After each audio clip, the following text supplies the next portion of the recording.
আহ আলহামদুলিল্লাহ ভালো লাগতেছে যে ভালো কিছু করতে পারছি দেশের জন্য। সো নিজের প্রত্যাশা তো আর একটু ভালো করার, যে আর একটু ভালোভাবে শেষ করতে পারলে আর একটু ভালো লাগতো এনসিএলটা।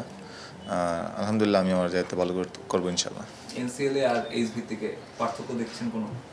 তা তো অবশ্যই, যে এনসিএলে যেমন আপনি দেখেন সিনিয়র প্লেয়ার, তো ওদের কাছে ভালো বোলিং করতে ওদের সামনে। তো আলহামদুলিল্লাহ আমি আমার জায়গাতে ভালো করছি, আর আরও ভালো করতে পারতাম। তো আমি এই জিনিস নিয়ে কাজ করবো। আপনাদের মৌলভীবাজার বা সিলেট থেকে যদি আমি বলি, অনেক বেশি পেসার উঠে আসছে, অনেক বেশি। মানে আমি যদি বলি দেশের পেস ইউনিট যারা সামলাচ্ছেন তারা আসলে এই সিলেট থেকে উঠে এসেছেন। আসলে আপনাদের স্পেশালিটিটা কি? মানে আপনি কেন মনে করেন যে এত বেশি পেসার দেশের একটা অঞ্চল থেকে কেন উঠে আসে? আসলে এটা দেখেন যে আপনারা সিলেট থেকে ম্যাক্সিমাম প্লেয়ার উঠতেছে। সো আমরা একটা জিনিস চলে কি দেখেন, যে জায়গায় অনেক ভালো ভালো প্লেয়ার আছে, তো ওই জায়গায় একটু ফলো বেশি হয়। তো আমরা এই আমাদের সিনিয়রদের ফলো করে এরকম করতেছি।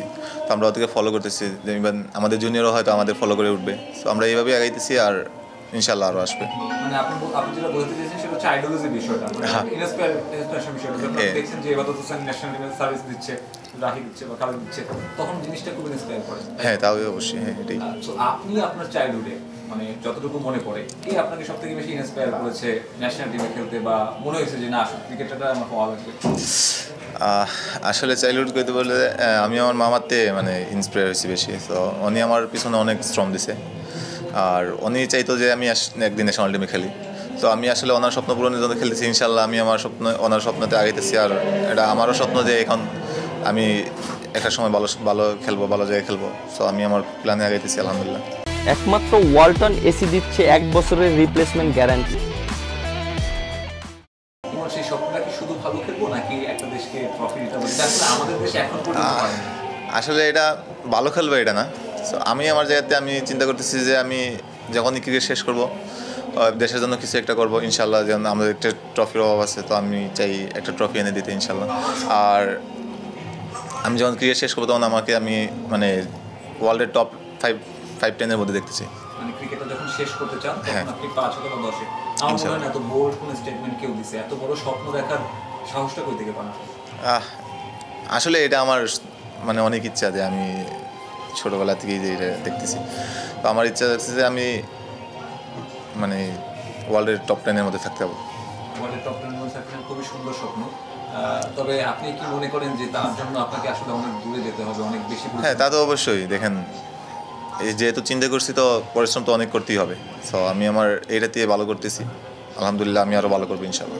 পরবর্তী ধাপটা কি দেখছেন ক্যারিয়ারে আপাতত? আপাতত তো আমাদের সামনে একটা দেখছেন আপনার ওয়ার্ল্ড কাপই আছে। তো আমাদের 19 ওয়ার্ল্ড কাপ আমি ফোকাস করতেছি, যে ওই জায়গায় একটা ওয়ার্ল্ড কাপ আমরা পাইছি, আর একটা ওয়ার্ল্ড কাপ কীভাবে এনে দেওয়া যায়। আমরা ইন্ডিয়ার সাথে যদি বলি, এই লেভেলে একটা সময় পর্যন্ত ছিল যে আমরা খুবই আসলে একটু মিনো হয়ে যেতাম। একটু যে কথা বলি, সেই জিনিসটা তার বড় পার্থক্য এসেছে। এই জিনিসটা কি মানে 19-এ যখন ওয়ার্ল্ড কাপটা আমরা জিতলাম, সেইটা কিছুটা ইন্সপায়ার করছে কিনা, কিংবা রিজনটা কি? হ্যাঁ, এইটাই তো ইন্সপায়ার করা উচিত। কারণ দেখেন, আপনি ইন্ডিয়া জাতি যখন জিতবেন, তখন মেন্টালিটি হাই থাকতে হবে। তো ওদের মেন্টালিটির সাথে খেললে যদি আমরা মেন্টালিটি ডাউন থাকে, তাহলে আমরা তো পারবো না। সো আমাদের মেন্টালিটি এরকম ছিল যে আমরা ওদের বিট করবো, আর ওদের কনসার্ট দেওয়া যাবে না। অনেক কথা কাটাকাটি হয়, কথা চাওয়া যায়। হ্যাঁ, তা তো অবশ্যই, কথা তো হবেই হালকা পাতলা। এই ফাইনালে কেমন ছিল? না, আমি মনে করি এই ফাইনাল আলহামদুলিল্লাহ ভালো কাটিয়েছি।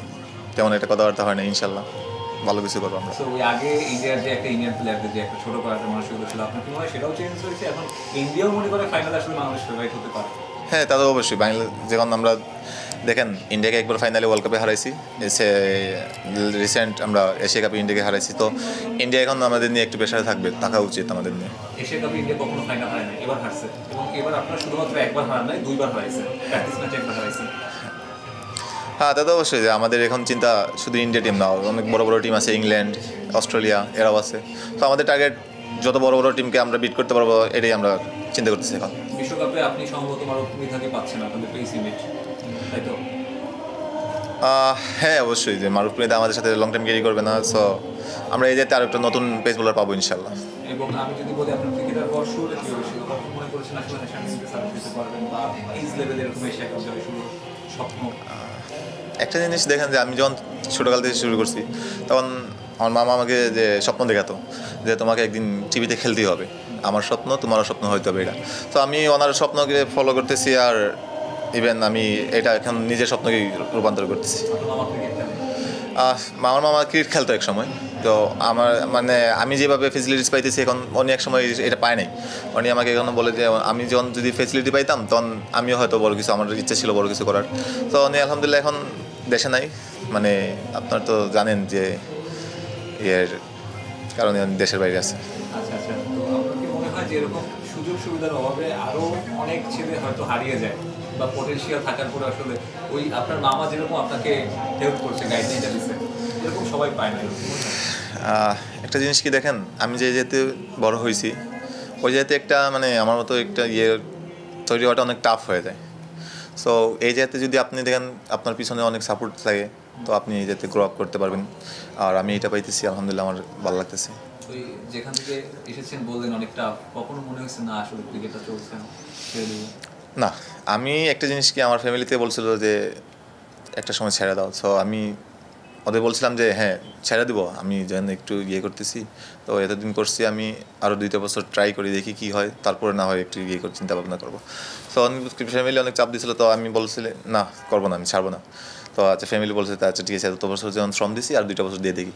তো তারপর থেকে এখন মানে এখন আর বলতেছে না এরকম। এই 2 বছর ডেডলাইন কবে শেষ হবে? সে 2 বছরের হেডলাইন আমি কখনো শেষ হতে দিব না ইনশাআল্লাহ। দারুণ। আপনার বাসায় অনেক ফ্যামিলি মেম্বার, আপনার মায়ের সাথে বাবার সাথে কথা দেখলাম আমি, চাইল্ডহুডটা অনেক একটু স্ট্রাগলের ভিতর দিয়ে গেছে, যদি একটু বলতেন। হ্যাঁ এটা সত্যি যে অনেক স্ট্রাগল করছি। একটা সময় হয়তো কি আমার বাসা থেকে আমার একাডেমি অনেক দূর, আপনারা হয়তো দেখছেন ইভেন। তো আমি ওই জায়গাতে আব্বুর কাছ থেকে 100-150 টাকা নিতাম অনেক দিন। একদিন হয়েছে কি দেন শুনেন মজার কথা, আমি একদিন প্র্যাকটিস করার জন্য হাইটে ছুটে গেছিলাম, তখন টাকা ছিল না। তো এই সরকার থেকে আমি এত পাগল ছিলাম যে সরকার থেকে আমি মনে করছিলাম যে যাবো গা। কত কিলো হাঁটছেন? প্রায় আমি 10 কিলোর মতো হাঁটছি। তারপর আবার মানে গিয়ে কি ওই গাড়ি দিয়ে ধরছি আবার।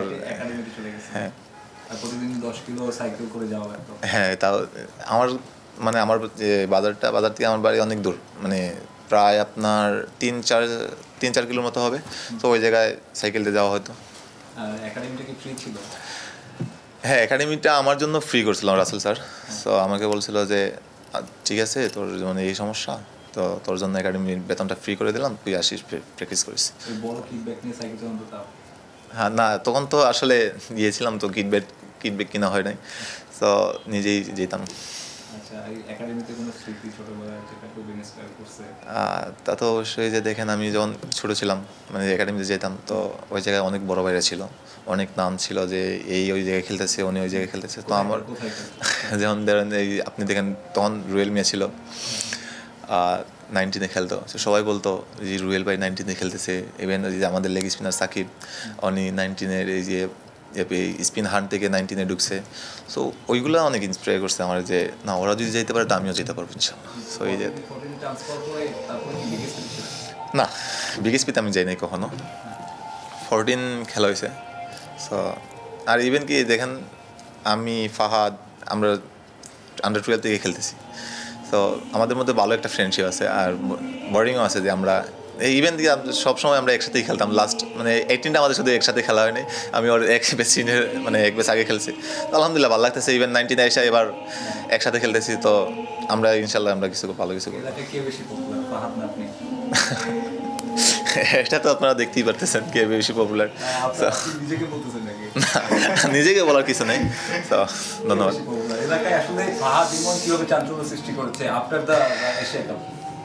তা তো দেখেন যে ফাহাদ ভালো করছে, প্রথমে টপ ছিল, সো ফাহাদ ভালোই ছিল, এখনো ইভেন ফাহাদও আছে। হ্যাঁ, ফাহাদকে নিয়ে অনেক কথাবার্তা হইতেছে, আমি মনে করি ফাহাদ বেশি পপুলার। আসলে এটা তো স্কিলের এটা বেটার আর কি আছে, সো এটা নিয়ে আমরা কাজ করতেছি। বেটারে আসলে কিছু নাই, আমরা দুজনে চাইতেছি যে লং টাইম বাংলাদেশ টিমকে সার্ভিস দিব। হ্যাঁ না, না কেউ জানতো না এটা আসলে। একটা সময় যে আমি প্রথমে ছিলাম না ওর মানে ইয়েতে কম্পিটিশনে, ওর সাথে 9 উইকেট আমার ছিল 6 উইকেট, তো ওই জায়গাতে আমি 4 উইকেট মাইরে ওর সমান হয়ে গেছি। তো আলহামদুলিল্লাহ ভালোই লাগতেছে। প্রায় অলমোস্ট 5 বছর ধরে তো 7 বছর ধরে তো জাস্ট ক্রিকেটই খেলতেছেন। হ্যাঁ অবশ্যই দেন আমরা 14 যখন খেলছি আমরা একসাথেই খেলছি ডিস্ট্রিক্ট আমরা চ্যাম্পিয়ন ছিলাম। আমাদের শুরুটাই হয়েছে চ্যাম্পিয়ন দিয়ে ভাই, ইনশাল্লাহ সামনে ভালো চ্যাম্পিয়ন হবো, ভালো কিছু করবো ইনশাল্লাহ। আপনার অ্যাকচুয়ালি এটা নিয়ে পার্সপেক্টিভটা কি? ইমন বড় হয়ে বড় বাসা বানাবে নাকি মানে এখন চিন্তাধারাটা কি? আসলে আপাতত এমন কোনো চিন্তা নেই যে আমি কতটুকু গ্রো আপ করতে পারি। আমার স্বপ্ন আছে যে আমি আমার আর্ন দিয়ে আমি আমার ফ্যামিলিকে একটা ভালো কিছু উপহার দেবো ইনশাল্লাহ। সুন্দর